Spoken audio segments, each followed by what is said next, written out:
السلام عليكم ورحمة الله وبركاته. بسم الله الرحمن الرحيم. الحمد لله الذي جعلنا من الناصحين وأفهمنا من علوم العلماء الراسخين والصلاة والسلام على من نصح دينه أديان الكفرة والظالمين وعلى آله وصحبه أجمعين أما بعد فإن أصدق الحديث كتاب الله وخير الحديث هدي سيدنا محمد صلى الله عليه وسلم وشر الأمور محدثاتها وكل محدثة بدعة وكل بدعة ضلالة وكل ضلالة في النار. وبالسند المتصل إلى الإمام المؤلف رحمه الله تعالى وأدام النفع به وبعلومه في الدارين آمين. Hadirin ma'asyiral muslimin wa muslimat jamaah salat subuh Masjid Al-Warwah yang mudah-mudahan kita di pagi hari ini selalu berada dalam ridho dan kasih sayang Allah Subhanahu wa taala. Amin ya rabbal alamin. Hadirin yang dimuliakan Allah, kita lanjutkan kajian kitab Nasaihud Diniyah wal Wasaya Imaniyah Syekh Abdullah Al-Haddad. Bismillahirrahmanirrahim. Wa min ar-riqah khusubul qalbi wa kasratul buka min khusyatin. Dan sebagian dari kelembutan hati, khusubul qalbi, yaitu khusyuknya hati, wa kasratul buka min khusyatillah, dan banyaknya menangis karena takut kepada Allah. Jadi kita masih melanjutkan kajian beberapa bulan lalu. Ungkapan dari Sayyidina Ali radhiyallahu anhu, kata beliau, inna lillahi aliyatun fi akhiril ardh. Jadi Allah memiliki bejana-bejana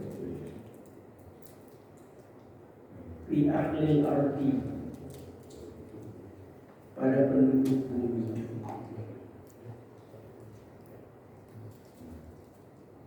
Dan aliyah ini disebutkan oleh Syekh Abdullah Al-Haddad, ala wahyal qulub, itulah hati.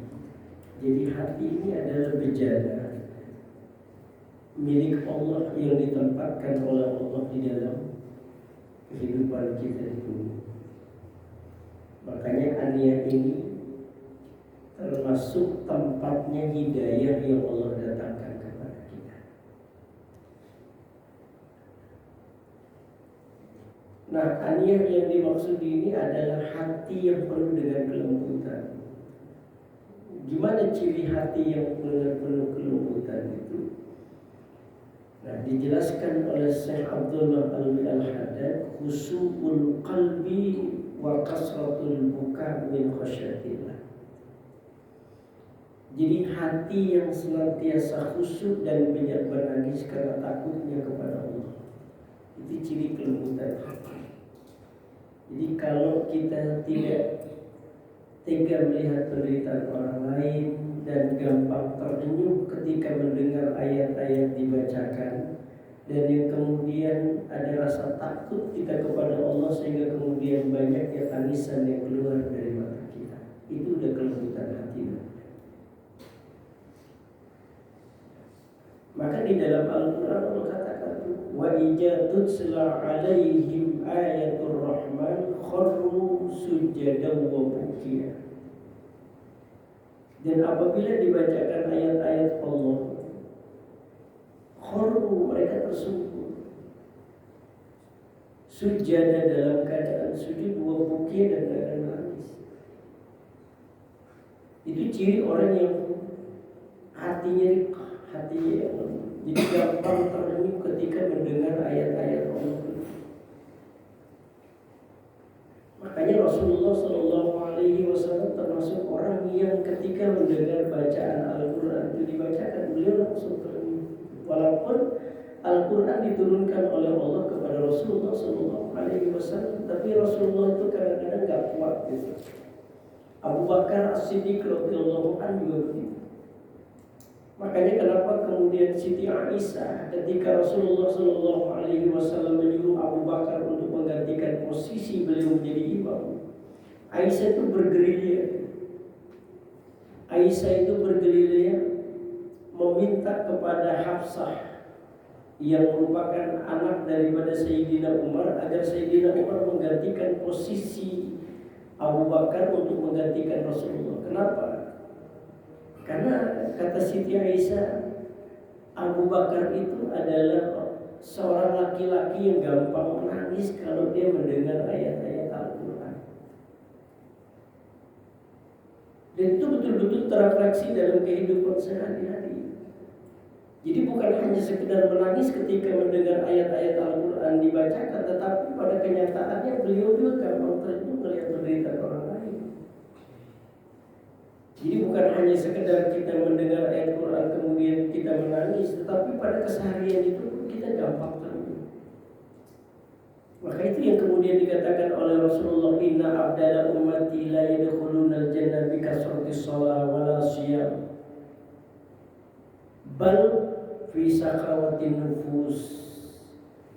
Jadi ada wali-wali abdal kata Allah, kata Rasulullah, di antara umatku wali abdal yang dia ini diberikan kemuliaan oleh Allah bukan asbabnya banyak sholatnya. Jadi dia masuk surga nanti itu bukan karena banyaknya sholat, bukan karena banyaknya puasanya, bukan karena banyaknya zikir, kata Rasulullah. Orang ini nanti mendapatkan kemuliaan di sisi Allah ini karena bisa khawatir nufus, karena dia suka memberi saja, hatinya lembut, kepekaan sosialnya tinggi. Ini enggak semua orang bisa memiliki kelembutan hati.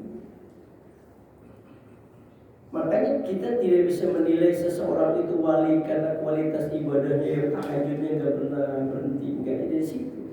Bisa jadi wali-wali Allah itu orang yang sederhana ibadahnya, tetapi kualitas ibadah sosialnya itu yang tinggi. Ini karena kelembutan hati. Rasul itu gampang juga terenyuh. Ketika Rasulullah Shallallahu Alaihi Wasallam sholat subuh, itu ada sahabat yang Rasul perhatikan betul. Kalau habis sholat itu dia langsung pulang. Jadi enggak Allahumma lantas antas Allahumma lantas jalan. Ini Rasul kan peka melihat itu. Ada dua sahabat yang kadang-kadang yang habis sholat itu nggak zikir. Pertama Sa'labah bin Sa'labah al-Khatib al-Ansari yang terkenal nggak mau bayar zakat. Sa'labah. Sebab ada dua Sa'labah itu, ada Sa'labah bin Abdurrahman, ada Sa'labah al-Khatib al-Ansari. Kalau Sa'labah bin Abdurrahman orang yang matanya terjaga. Beliau itu pernah menyesalnya minta ampun di hadapan Rasulullah karena waktu lewat melihat perempuan mandi. Dia tidak sengaja itu, waktu nengok itu ada perempuan Ansor lagi mandi, kelihatan. Dia nyesalnya luar biasa. Nah ini ada Sa'labah al-Khatib al-Ansari itu yang gak mau bayar zakat. Nah ini ada sahabat lagi yang kalau habis sholat subuh dia langsung pergi. Sehingga Rasulullah SAW menegur dia, Abu Dujana, namanya Abu Dujana. Kamu itu kau perhatikan, kalau habis sholat subuh kok nggak pernah berzikir bersama kita. Jadi sebenarnya zikir keras itu di zaman Nabi, di ahdin Nabi Sallallahu Alaihi Wasallam itu kalau zikir keras. Allahumma antas salam wa minkas salam wa ilaika ya'udus salam wa hayyina rabbana bisalam wa dakhilna jannata daras salam tabarak rabbana wa ta'alaita ya dzal jalali wal ikram. Makanya sahabat banyak menyaksikan bacaan-bacaan Rasulullah itu selepas sholat maghrib. Kenapa? Karena zikir di zaman Nabi itu disuarakan dengan suara keras. Itu hadisnya sahih.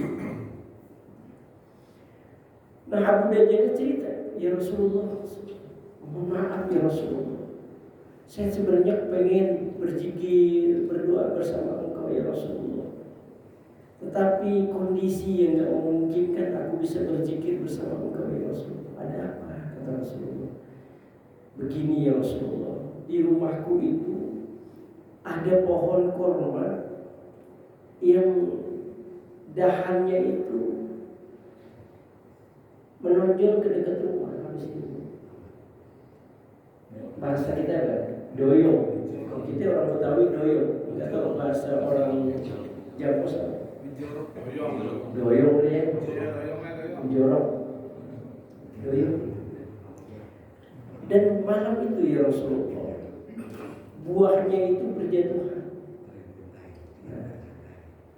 Maka aku cepat-cepat itu bersihin supaya apa? Supaya keluargaku, anakku terutama tidak makan buah itu. Karena itu bukan milik kami ya Rasulullah. Padahal dalam perspektif hukum Islam boleh. Jadi kalau ada pohon durian dahannya doyong ke rumah kita, itu jadi hak kita ya. Kalau ada perspektif hukum. Nah, Abu Dajjal bilang gitu, ya Rasulullah, jadi setiap pagi itu saya harus bersihin buah kurma ini, lalu kemudian saya berikan kepada yang punya pohon kurma. Aku takut ya Rasulullah, anakku itu makan buah kurma yang bukan hak kami. Sampai suatu ketika ya Rasulullah, aku pulang itu terlambat. Jadi habis sholat subuh, entah perjalanan itu terlambat dia. Dilihat anaknya lagi makan buah kurma. Ya Rasulullah, aku congkel itu dia punya tenggorokan dengan tanganku ya Rasulullah. Aku keluarkan buah kurma itu. Aku katakan, nak, akankah kau menghantarkan ayahmu ini masuk ke neraka cuma karena buah kurma yang kau makan yang bukan hakmu? Rasulullah mendengar ayat mendengar gitu. Ya Allah, sampai begitu susahnya seseorang dan bagaimana dia memegang prinsip. Ya. Makanya di dalam Al-Quran itu sampai Allah mengingatkan bahwa umat Nabi Muhammad yang terbaik itu yabtaguna fadlan minallahi wa ridwana. Dia mencari karunia Allah, tetapi juga dia cari keridhaan. Itu penting. Jadi bukan hanya mencari rezeki, tapi juga kita mencari ridhonya Allah dari rezeki itu. Sebab belum tentu rezeki yang kita dapat itu kemudian Allah ridho. Maka seringkali kita bertanyakan, saya sebagai seorang dosen, sudahkah Allah ridho dengan apa yang saya sudah lakukan? Sebagai seorang pegawai, sudahkah Allah ridho dengan profesi kita? Sebagai pedagang, sudahkah Allah ridho dengan usaha kita? Karena yattaquna fadlan minallahi wa ridwana. Ciri umat yang terbaik itu adalah mencari karunia Allah, juga mencari keridhaan Allah. Jadi jangan sampai sesuatu yang kita makan itu akan berdampak kepada generasi kita. Sampai begitu gitu. Sampai Rasulullah ngembung air matanya melihat kesusahan sahabat itu. Sampai kemudian Rasulullah bertanya, yang punya siapa pohon kurma itu? Ternyata yang punya itu orang munafik i'tiqadi. Kalau munafik amali ya model-model kita gitu. Kadang suka bohong begini gitu. Itu namanya munafik amali kan kita. Ini munafik i'tiqadi gitu. Munafik i'tiqadi itu kan yang disebutkan di dalam Quran, wa minan nasi may yaqulu amanna billahi wa bil yawmil akhir wa ma hum bimu'minin. Allah mengingatkan itu, dan sebagian mereka orang-orang itu ada yang mengatakan saya beriman kepada Allah, saya beriman kepada hari kiamat, wa ma hum bimu'minin, padahal mereka sama sekali enggak beriman kepada Allah. Itu munafik i'tiqadi. Nah, itulah yang kemudian disinggung di dalam Al-Quran oleh Allah, innal munafiqina fid darkil asfali minan nar wa lan tajida lahum nasira. Sesungguhnya orang-orang munafik itu, kata Allah, Allah akan tempatkan di dasar neraka. Walan tajida lahu nasira, dan tidak akan mungkin Allah akan selamatkan dia. Ketika Allah menggunakan kata lan di dalam Quran, itu kan litamani ba'id, nggak akan mungkin terjadi. Bedanya litamani dengan litaraji. Jadi kata lan itu sebagai ungkapan sesuatu yang tidak akan pernah terjadi. Di Quran dan walan tardau ankal yahudu wan nasara hatta tattabi'a millatahum. Gak bakalan ridho tuh orang-orang Yahudi itu, orang-orang Nasrani itu, sebelum kita kemudian mengikuti apa yang menjadi keinginan mereka. Itu litamanina. Nah, yang dimaksud oleh Allah di situ munafik apa? Munafik itikadi. Karena mereka itu masuk ke dalam Islam hanya untuk berlindung dan ingin mencari celah-celah bagaimana Islam ini kemudian bisa hancur.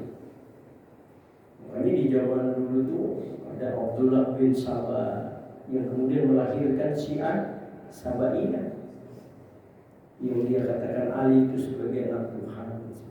Jadi Syiah yang sangat radikal itu. Ini orang munafik. Ya kalau kita ini ada gayanya aja, karakternya kan, ijahadasa kadzaba, kalau ngomong kadang-kadang ada bohongnya. Ada nggak? Wa ijatu minaqan, kalau dikasih kepercayaan suka berkhianat. Dan yang ketiga kalau janji suka meleset. Itu ciri karakter, ya, karakter. Tapi kita bukan termasuk munafik itu. Kita masuk dalam munafik amali kalau memang kita ada sebuah kebohongan yang kita suka. Dan jadi orang munafik ini gak pernah itu kalau subuh itu pagi dibawain korma oleh Abu Dujana yang merupakan korma miliknya karena pokoknya ngandoi ke rumah Abu Dujana, gak ada sedikit pun dikasih.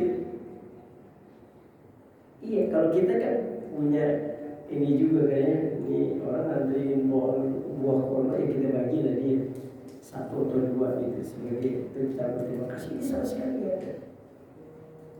Jadi Rasulullah SAW melihat keadaan seperti itu rasa sedih, sampai Rasulullah menawarkan kepada Abu Dujana akan nilai keutamaan yang diberikan Allah ketika seseorang yang bisa mensedekahkan pohon kurma. Tapi orang munafik ini pengennya apa? Cash. Kalau cuma angan-angan lihatnya Rasul. Abu Bakar itu lewat. Dan dengan keadaan seperti ini Abu Bakar tersenyum, sehingga akhirnya kata Abu Bakar, aku akan bayar itu 10 kali lipat. Pohonnya ini dibayar 10 kali lipat itu oleh Abu Bakar As-Siddiq radhiyallahu anhu. Jadi beginilah sahabat-sahabat itu gampang tersenyum melihat penderitaan orang lain. Nah, setelah dibayar, orang Yahudi itu merasa bahagia sekali. Dia bilang orang beriman itu nggak tahu kalau pohon kurma itu kan masih dalam sekitar rumah kita bebas aja mau ngambil kapan. Itu jahatnya tuh orang munafik. Apa yang terjadi? Malam hari dia gembira dengan keluarganya, subuh itu pohonnya udah gak ada lagi. Allah pindahkan di depan rumahnya Abu Dujana. Wallahualam, ya, Allah punya kuasa. Nah ini contoh. Jadi sahabat itu mengikuti jejak Rasulullah SAW, di mana hatinya itu betul-betul lembut. Dan itu terlihat bagaimana dia merasakan penderitaan orang lain. Sayyidina Umar begitu. Sayyidina Umar juga walaupun dia ini wibawa itu gagah itu, tapi kalau sudah bicara Quran gampang nangis. Pernah satu riwayat itu Sayyidina Umar dengan Abdullah bin Mas'ud melakukan sebuah perjalanan. Di tengah perjalanan Sayyidina Umar itu berhenti karena dia dengar ada perempuan jam 1:30 malam nyanyi. Aneh buat Sayyidina Umar ini. Loh kok ada orang yang malam-malam itu nyanyi? Saya nggak tahu nyanyi dangdut, oprol kayak gitu. Tapi buat Sayyidina Umar kan mestinya 1:30 malam itu kan tahajud, membaca Quran, membaca sholat. Sebagai seorang pemimpin besar, Sayyidina Umar merasa terpanggil. ada apa di dalam rumah ini? Akhirnya dia coba cari celah untuk bisa masuk ke rumah itu, ternyata ditutup rumah ini. Akhirnya dia lewat dari pintu belakang. Masuklah Sayyidina Umar.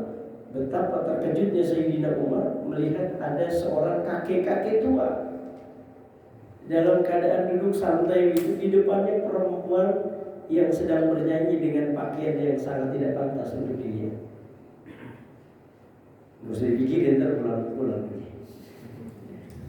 Gak usah dibayangin. Itu Sayyidina Umar gak biasanya ngomong kasar. Tapi pada saat dia melihat kelakuan si kakek-kakek tua di keheningan malam, duduk ongkar-ongkar kaki, yang di depannya ada perempuan yang sedang menyanyi dengan pakaian yang tidak pantas untuk dilihat, itu marah Sayyidina Umar itu. Sampai dia bilang apa? Ya aduwallah, wahai musuh Allah, kali kamu ini kakek-kakek tua yang mestinya tahajud baca Quran di malam ini, kau lumpuhi dengan perbuatan maksiat di hadapan Allah. Lepitan Sayyidina Umar melihat rakyatnya melakukan bentuk kezaliman. Kamu sadar nggak bahwa perbuatanmu ini akan dimintai pertanggungjawaban di hadapan Allah? Si kakek tua ini agak menunduk gitu. Kemudian dia bangkit lagi. Dia bilang, ya Amirul Mukminin, saya ini sebenarnya malam ini baru sekali bermaksiat di hadapan Allah, seperti yang Anda lihat. Tapi Anda ini melakukan kemaksiatan malam ini udah 3 kali. Jadi Anda ini bermaksiat malam ini udah 3 kali. Kalau saya jujur aja baru sekali maksiat kepada Allah. Tapi Anda malam ini sudah 3 kali bermaksiat di hadapan Allah. Sayyidina Umar bingung. Loh, kok Anda malah menuduh saya bermaksiat di hadapan Allah? Iya. Mana kemaksiatan yang aku lakukan, kata Sayyidina Umar. Oke. Si kakek tua ini rupanya pintar juga ya. Gak tahu apa subuhnya suka ikut pengajian di Al-Marhum atau kan. Itu si kakek bilang, ya Amirul Mukminin, bukankah kalau kita melanggar firman Allah itu sebagai bentuk kemaksiatan? Jadi kalau kita menentang ayat Allah, itu kan bentuk kemaksiatan. Iya, betul, kata Sayyidina Umar. Anda sudah menantang Allah, 3 ayat Allah Anda tentang malam ini. Kata Sayyidina Umar, mana ayat Allah yang aku tentang? Pertama, Allah mengatakan di dalam Quran, wala tajassasu, jangan ngintip-ngintip keburukan orang lain. Malam ini Anda ngintip keburukan yang saya lakukan. Makanya hati-hati. Kalau kita mengintip keburukan orang lain, kalau nggak bisa menghadirkan saksi yang cukup, hati-hati. Dia akan berbalik kepada kita. Makanya kalau kita menuduh orang tanpa kita menghadirkan saksi, itu dalam perspektif hukum itu bisa kita ya. Sayyidina Umar kan gak bisa membawa bukti. Jadi Anda ini malam ini mengintip-intip keburukan yang saya lakukan. Bukankah itu gak boleh di dalam Quran? Ini si kakek tua aja menginterpretasi ayat tajassasu. Yang kedua, di dalam Al-Quran Allah mengatakan waqtul buyuta min abwabiha, masuklah kamu ke dalam rumah melalui pintu.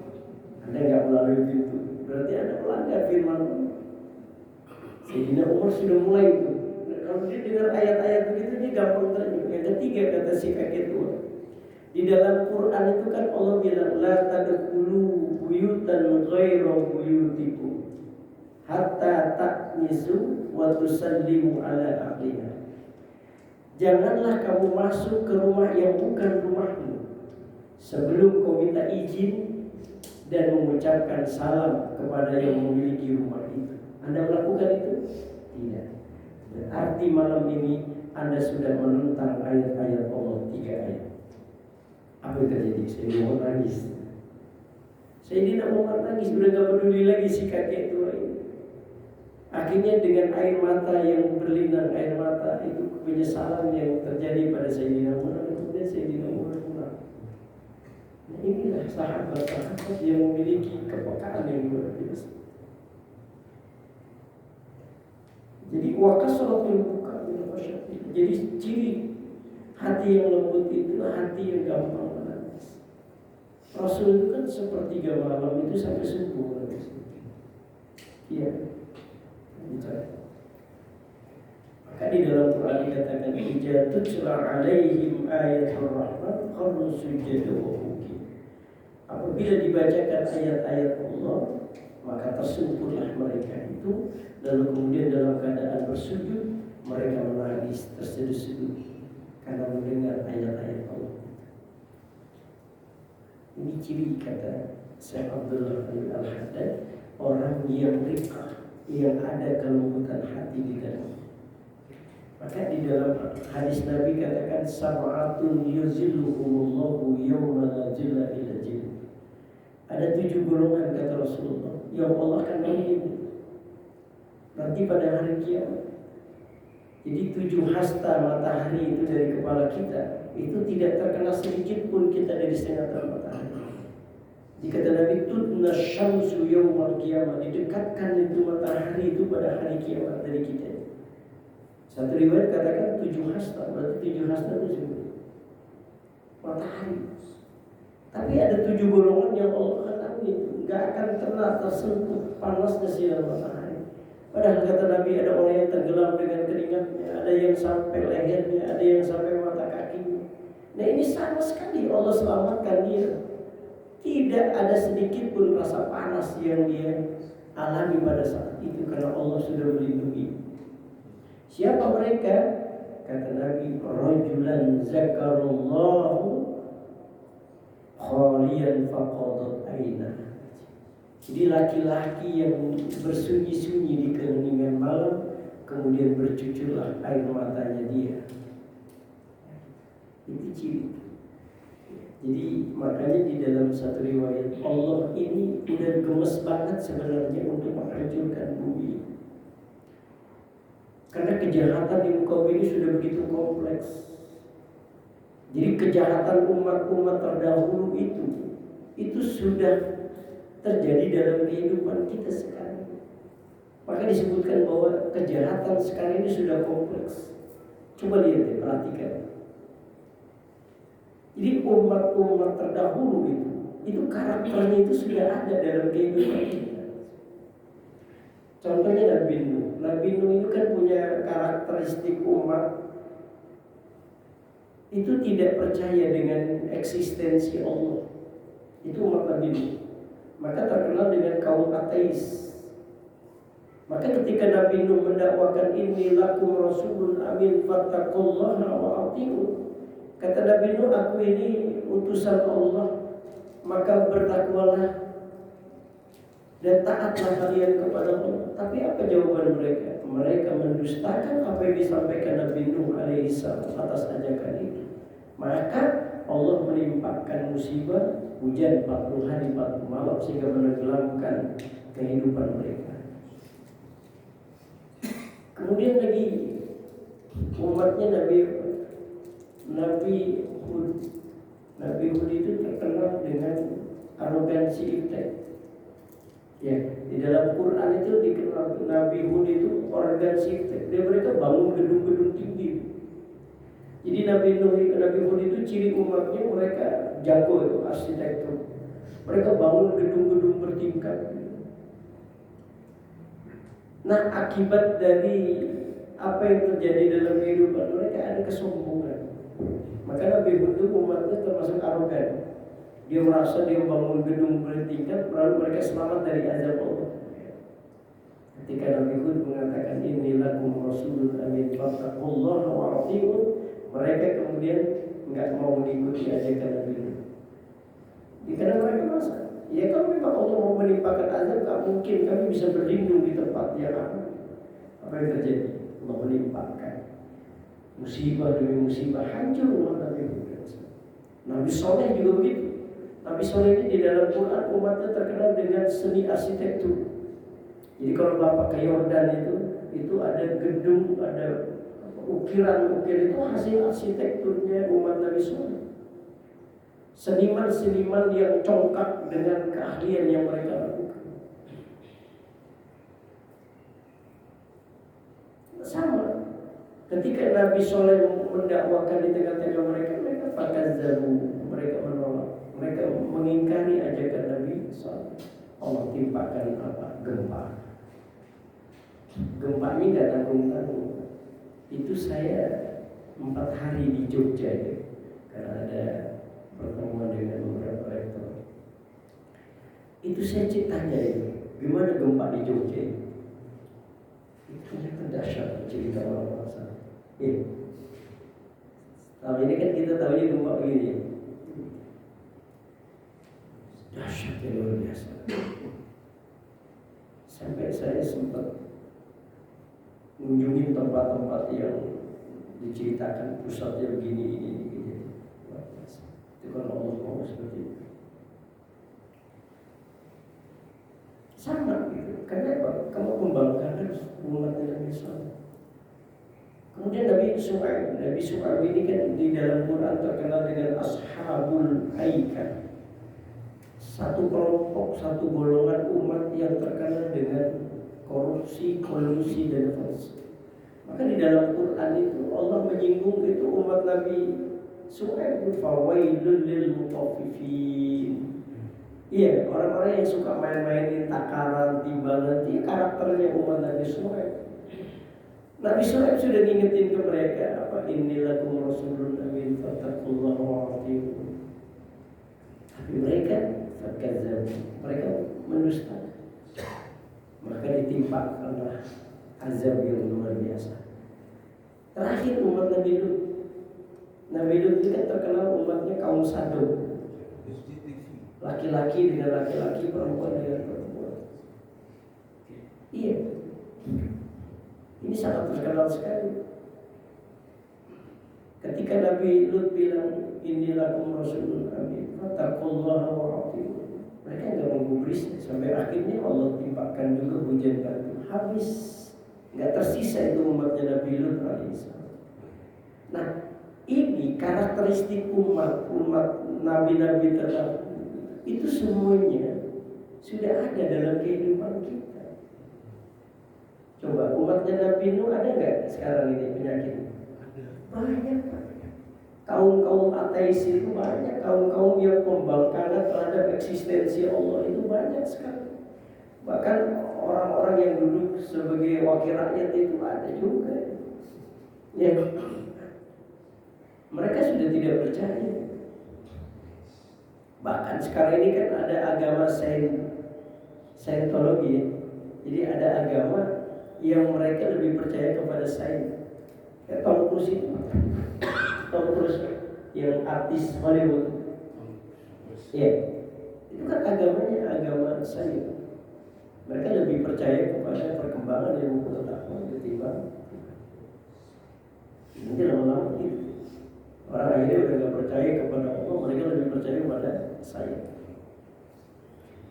Nah, kemudian umat Nabi pun ada nggak sekarang ini karakteristik insinyur yang sombong, bahwa dia merasa hebat dengan membangun ini.